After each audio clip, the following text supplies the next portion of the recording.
Faut-il manger 5 fruits et légumes par jour quand on a des problématiques de digestion? Est-ce que c'est une bonne idée?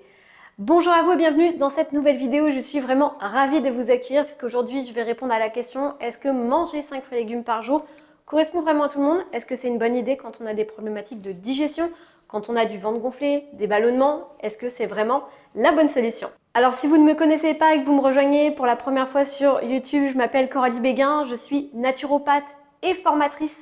J'accompagne toutes les personnes qui ont des problématiques de digestion, colopathie, intestin irritable, maladie inflammatoire du côlon ou encore des problématiques d'estomac. Et je forme également les naturopathes et thérapeutes à se spécialiser dans les troubles digestifs chroniques. Si ça vous intéresse d'en savoir plus, de retrouver des formations en ligne ou encore de vous faire accompagner, n'hésitez pas à consulter mon site internet coraliebeguin.com. Je suis vraiment ravie de vous accueillir aujourd'hui puisque ça c'est une question qui m'a été beaucoup posée. Coralie, est-ce que je dois manger 5 fruits et légumes par jour pour être en bonne santé malgré le fait que j'ai des problématiques de digestion? Alors aujourd'hui, je pense que vous l'avez vu et vous le savez, et moi je le vois à travers les mails et les commentaires que je reçois régulièrement. Et d'ailleurs, je vous remercie pour tous vos commentaires, vos partages, vos likes. Merci vraiment du fond du cœur puisque à l'heure où je fais cette vidéo, nous sommes bientôt plus de 100 000 abonnés sur cette chaîne YouTube. Donc vraiment, un grand merci à vous en tout cas d'être présent au quotidien et de me suivre. Donc, vous le savez, aujourd'hui, on a beaucoup de théories alimentaires sur le marché. On nous dit qu'il faut manger 5 fruits et légumes par jour, qu'il faut arrêter la viande, qu'il ne faut pas manger de poisson parce qu'il y a des métaux lourds dedans, qu'il faut manger beaucoup de fibres, qu'il faut limiter le sucre, qu'il ne faut pas manger de féculents blancs. Bref, du coup, tout le monde y va un petit peu de son expérience. Et pour moi, en fait, de ce que je vois, c'est que tout le monde a la sensation de donner des bons conseils pour faire avancer les personnes. Mais encore une fois, ce que je reproche un petit peu à ces théories alimentaires, c'est qu'on oublie l'individualisation.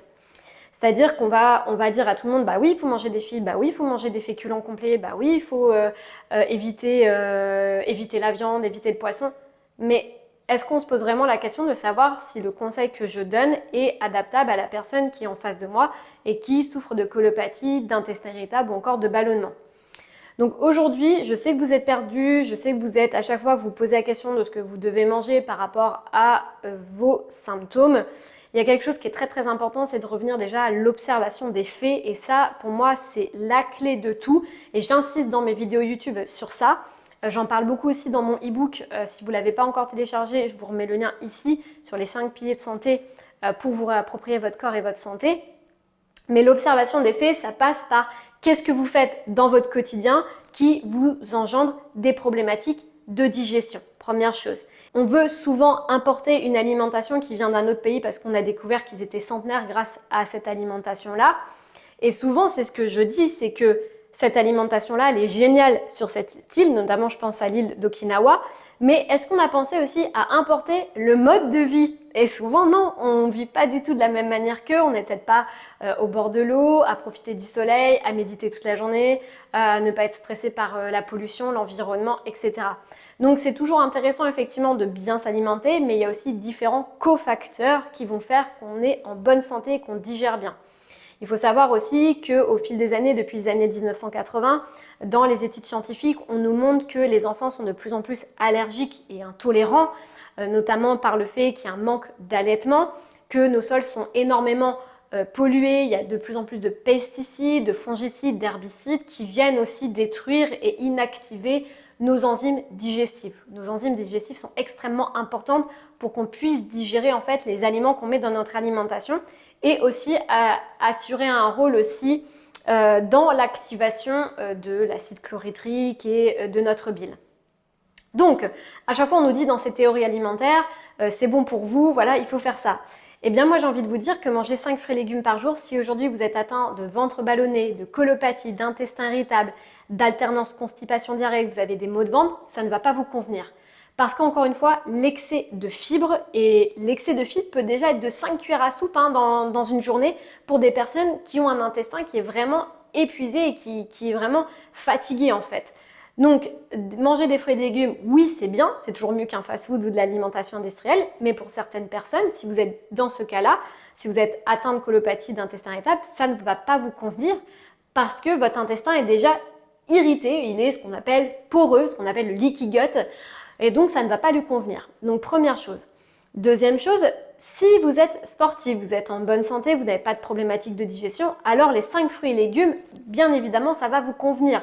Pas de souci, si vous n'avez pas de problématique de ballonnement, d'avoir la sensation d'avoir le ventre d'une femme enceinte gonflé, aucun problème. Bien diversifier l'apport en minéraux et en légumes et éviter de faire 4 fruits et 1 légume dans la journée. C'est toujours mieux d'avoir un peu plus de légumes que de fruits puisque le fruit a quand même du sucre, même naturellement présent, mais qui demande une conversion au niveau du foie et en excès, il peut venir fatiguer le foie et créer aussi ce qu'on appelle un foie gras. Donc pour les personnes qui ont des problématiques de digestion, c'est ce que je dis toujours, il faut vraiment s'observer, revenir à cette observation des faits. Qu'est-ce qui fait que quand je mange, j'ai des problématiques de digestion, j'ai de la diarrhée, j'ai de l'alternance constipation-diarrhée. Donc encore une fois, dans les problématiques de digestion, on va réduire justement cet apport en fibres pour éviter d'encore plus irriter le côlon. On remarque aussi beaucoup chez les personnes qui ont des problématiques de digestion qu'il y a aussi une hypersensibilité au niveau émotionnel, c'est-à-dire de l'hypersensibilité et ça vient aussi avec le ventre. Donc le stress, l'implication aussi de votre alimentation va avoir un rôle vraiment très important sur votre tube digestif. Donc déjà on s'observe, on regarde ce qu'on met dans son assiette et c'est pas parce que dans les médias, dans certains livres de santé ou encore dans d'autres théories alimentaires, ils disent qu'il faut faire comme ça que pour vous ça vous correspond. Encore une fois, moi j'insiste vraiment sur une individualisation en fonction de vos problématiques. Parfois on donne des théories alimentaires sans... forcément ce sont des théories alimentaires, donc on ne vous a pas vu en consultation, on ne sait pas ce que vous avez et malheureusement on n'adapte pas en fonction de l'observation du terrain. Moi j'attache vraiment un point important, c'est-à-dire que je vois bien aujourd'hui ce qui fonctionne et ce qui ne fonctionne pas bien et des fois je vois des théories alimentaires et je me dis mais mon Dieu, si on donne ça à quelqu'un qui a une colopathie ou un intestin irritable, mais ça va être terrible pour lui. Donc moi je vous invite vraiment aussi à vous observer, à revenir vraiment vers l'observation de votre corps, de vous questionner, de vous dire qu'est-ce que j'ai mangé hier qui peut m'entraîner des maux de ventre. Et n'hésitez pas aussi quand vous changez d'alimentation d'avoir un petit carnet de bord avec vous sur une période de 3 semaines à 1 mois, parce que je sais que c'est un petit peu pénible de toujours noter ce qu'on mange, pour vous observer et noter en fait vos changements, ce que ça a entraîné au niveau de votre corps. Donc moi je vous invite à faire ça et encore une fois aussi de vous dire que c'est pas parce que tout le monde le fait, tout le monde le dit que c'est forcément bon pour vous. On revient vraiment à on a perdu un petit peu cette notion d'observation et vous savez, d'introspection. On fait beaucoup plus confiance aujourd'hui à des théories, des choses comme ça qu'on entend plutôt que finalement à notre propre observation alors qu'on est la meilleure personne à savoir ce qui est bon pour nous, pour notre santé. Donc le conseil que je peux vous apporter, c'est qu'aujourd'hui, si vous êtes atteint de ventre gonflé, que vous n'êtes pas bien, vous êtes ballonné, vous avez beaucoup de diarrhée ou de l'alternance constipation-diarrhée, attention avec votre consommation de fibres. Et j'aurais même tendance à vous dire 5 fruits et légumes par jour, c'est peut-être trop pour vous si actuellement vous souffrez de ça.